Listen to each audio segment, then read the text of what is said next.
नमस्कार, मैं हूं आपके साथ पूर्वी राय और आप देख रहे हैं तक्षशित न्यूज।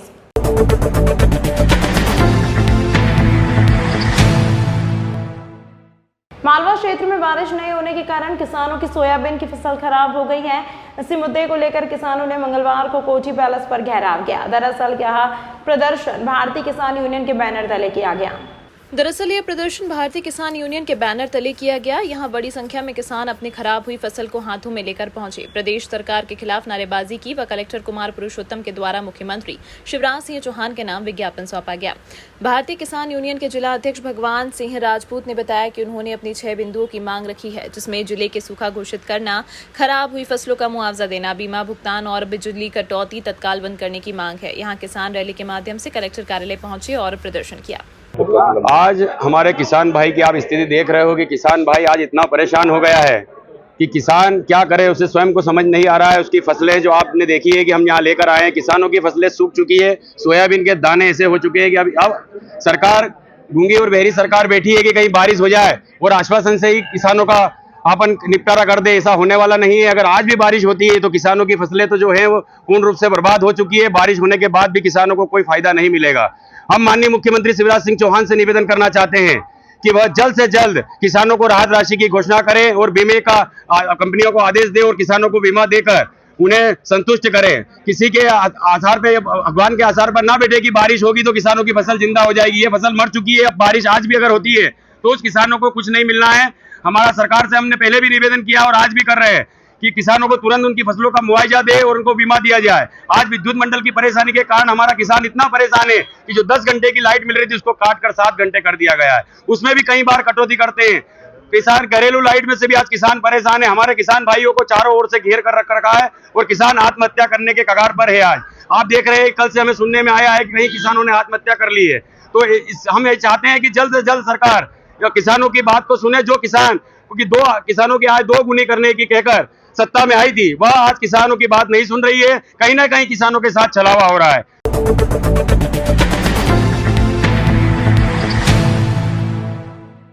तमिलनाडु में उदयनिधि द्वारा सनातन धर्म के खिलाफ दिए बयान को लेकर सामाजिक कार्यकर्ताओं ने कांग्रेस नेता सोनिया गांधी का पुतला फूंका। कार्यकर्ताओं ने आरोप लगाया कि सोनिया गांधी की शय पर यह बयान दिया गया है।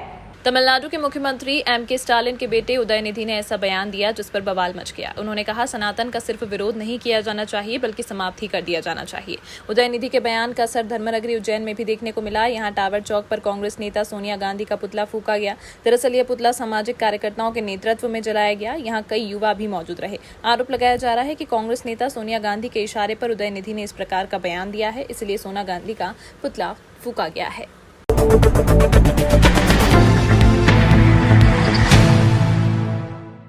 बेगमबाग क्षेत्र के रहवासियों की आवासीय भूखंडों की लीज रिन्यूअल को लेकर जारी नोटिस के विरोध में रहवासियों ने विकास प्राधिकरण अध्यक्ष से की मुलाकात। उज्जैन के बेगमबाग क्षेत्र के कई भूखंड विकास प्राधिकरण के हैं जो कि लोगों को लीज पर दिए गए हैं। लीज के समय सीमा समाप्त होने के बाद भी रहवासियों ने अपने भूखंडों की लीज रिन्यूअल नहीं कराई है। इसके साथ ही नियमों के विपरीत भूखंड उपयोग का परिवर्तन कर दिया गया। कई भूखंडों को व्यावसायिक बना दिया गया तो कई भूखंड को अलग अलग टुकड़े कर बेच दिया गया, जो कि विकास प्राधिकरण के नियमों की अवहेलना है। प्राधिकरण ने लीज रिन्यूअल को लेकर जैसे ही रहवासियों को नोटिस जारी किया तो क्षेत्र में हड़कंप मच गया। मंगलवार को बड़ी संख्या में क्षेत्रवासी विकास प्राधिकरण पहुंचे। यहां प्राधिकरण अध्यक्ष श्याम बंसल से मुलाकात की। वहीं श्याम बंसल ने कहा कि जो भूखंड नियमों के तहत यथावत स्थिति में है उन्हीं की लीज रिन्यूअल की जाएगी, बाकी भूखंडों पर नियमों के तहत कार्रवाई होगी।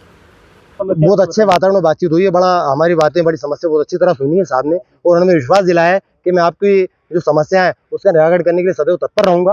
क्या और जो भी इनकी समस्या जो बात बोली है वो इस बात से ये जो हमारे रहवासी हैं वो भी सब संतुष्ट हुए हैं और हमने भी सहयोग का वादा करा उनसे।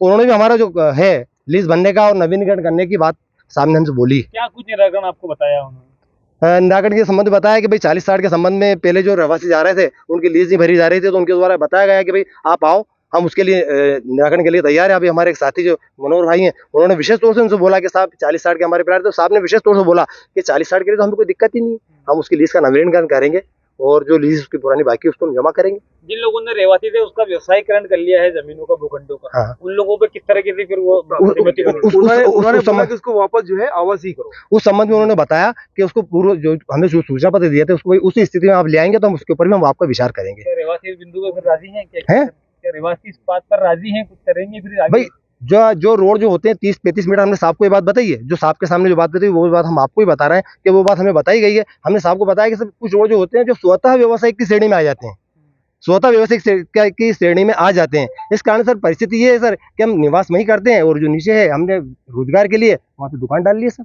यूडीए की लीज की जो शर्तें हैं उनका उल्लंघन होना बताया जा रहा है। तो क्या नहीं सर, आगे ऐसी रहवासी कोई- अगर आपकी सुनवाई नहीं होती तो क्या आगे कुछ कदम उठाएंगे या न्यायालय की शरण में जाएंगे रहवासी? क्या अभी तो ऐसा कुछ भी नहीं है, अभी तो साहब से गुजारिश करी है कि हमारा जो मामला है आप ही इसको हल करें, क्योंकि हम क्षेत्र के विकास में हमारा काफी योगदान रहा है हमारे लोगों का।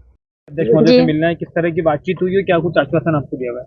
देखिए, बातचीत हमारी बहुत अच्छे वातावरण में हुई है। उन्होंने पॉजिटिव बात भी कही है, पर 40-60 वाले जो प्लाट है उनकी लीज नवीनीकरण की बात उन्होंने कही है। जो लोग पार्ट अपने कर चुके हैं उसके लिए कोई चर्चा नहीं हुई है और हम लोग लीज भरने को तैयार हैं। जो पेनल्टी उनकी है वो भी सब भरने को तैयार हैं।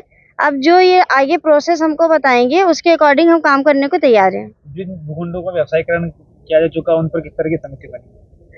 उस विषय पे तो कोई सहमति अभी हुई नहीं है, पर ये है कि अगर हम भूखंडों को जो व्यावसायिक है या तो हम उसको बंद कर दें, या फिर हमने उनसे ये चर्चा की है कि आप जो व्यावसायिक हमारे हुए कमर्शियल टैक्स आप हम ले भी सकते हैं, हम जो कमर्शियल करके हमको कमर्शियल की परमिशन दे दें।